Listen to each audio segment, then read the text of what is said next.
Syahadat itu ya kesaksian, diucapkan lewat mulut, diyakini lewat hati, dan diinternalisasi dalam kehidupan sehari-hari. Tidak boleh hanya mulut saja. Oh, saya sudah syahadat loh Pak. Tidak, bukan itu. Kalau ada orang diskusi, wah kamu sudah kafir, sekarang harus syahadat lagi. Itu syahadat mulut itu namanya. Kafirnya juga mungkin hanya kafir di mulut. Tidak hakiki. Syahadat yang hakiki itu apa? Kalau di Sirul Asror ada 12 kualitas diri yang harus dimasukkan dalam hidup kita paling tidak.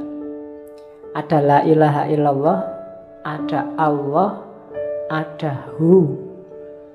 Ini yang sering ditanyakan orang. Saya banyak ditanya tentang Hu ini. La ilaha illallah itu level awal. Hidup kita itu kan variabelnya banyak.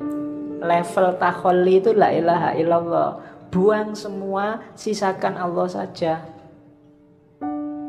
Kalau kita sudah sukses dengan membuang segala yang bukan Allah, baru masukkan Allah. Makanya wiridnya Allah, Allah, Allah.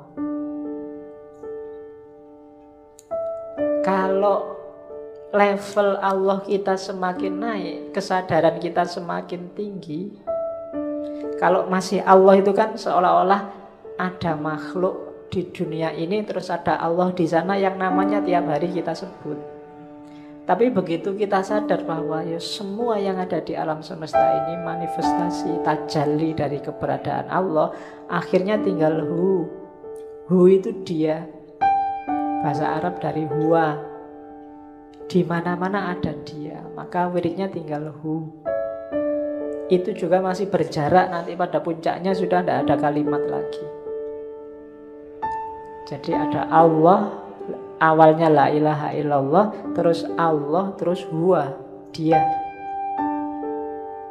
Terus kualitas-kualitas yang lain yang harus kita hidupkan dalam kehidupan sehari-hari. Yang pertama al-haqqu.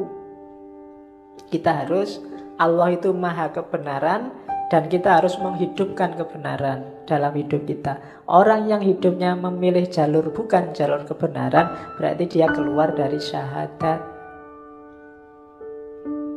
keluar dari kesaksiannya bahwa satu-satunya yang layak disembah hanya Allah. Yang kedua hayyun, maha hidup. Hiduplah sebagai manusia dengan segala tanggung jawab tugasmu sebagai abdun dan khalifah. Qayyum, maha tegak, maha berdiri. Qahar, maha menaklukkan. Fattah, pembuka. Wahhab, maha memberi. Dalam hidup kita sehari-hari, dasarilah dengan ini. Yakinlah bahwa apapun yang kita peroleh di dunia diberikan oleh Allah. Apapun masalah kita, Allah yang ngasih solusi, ya Fattah. Apapun yang kita alami dan kita lakukan dalam hidup kita, itu Allah lah yang menentukan. Namanya Qahar. Dan apapun yang terjadi, Allah yang mewujudkan. Qayyum. Ini prinsip-prinsip yang kita jalani setiap hari. Kalau kita yakin ada orang lain yang bantu kita mewujudkan keinginan kita, bukan Allah, berarti menyalahi syahadat. Dan seterusnya. Dan yang tiga yang terakhir itu wahid, ahad, somad. Wahid itu yang nomor satu, ahad itu yang satu-satunya, tunggal. Kalau wahid dalam hidup kita, Allah harus nomor satu. Urusan apapun tidak boleh mengalahkan urusannya Allah. Itu berarti wahid. Kalau wahid nanti ada isnen, ada salasa. Nah, Allah harus selalu number wahid, selalu nomor satu. Ngaji apa jalan-jalan? Kira-kira yang lebih disukai Allah yang mana? Oh, lebih disukai ngaji, aku milih ngaji. Itu berarti wahid. Allah kita nomor satukan. Cari pacar dulu apa kuliah? Nah, yang diridhoi Allah, yang sunnah itu nyari istri, Pak. Jadi saya nyari pacar dulu. Allah lebih suka kita punya anak banyak misalnya. Pokoknya cari prinsip yang menomorsatukan Allah dalam hidup.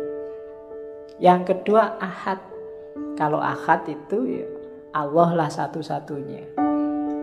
Selama ini kita mendefinisikan tauhid itu Allah yang ahad, ya, yang maha esa, yang tunggal. Cuma dalam prakteknya yang membuktikan bahwa kita yakin Allah ahad itu Allah yang wahid. Ketika Allah kita nomorsatukan dalam hidup kita. Buktinya apa bahwa Allah itu wahid? Allahus somad. Qul huwallahu ahad, Allahus somad. Buktinya Allah ahad itu Allah wahid. Buktinya Allah wahid, Allah somad. Allah satu-satunya tempat kita bergantung. Jadi satu-satunya tempat kita bersandar itu Allah. Itu baru kita syahadat beneran.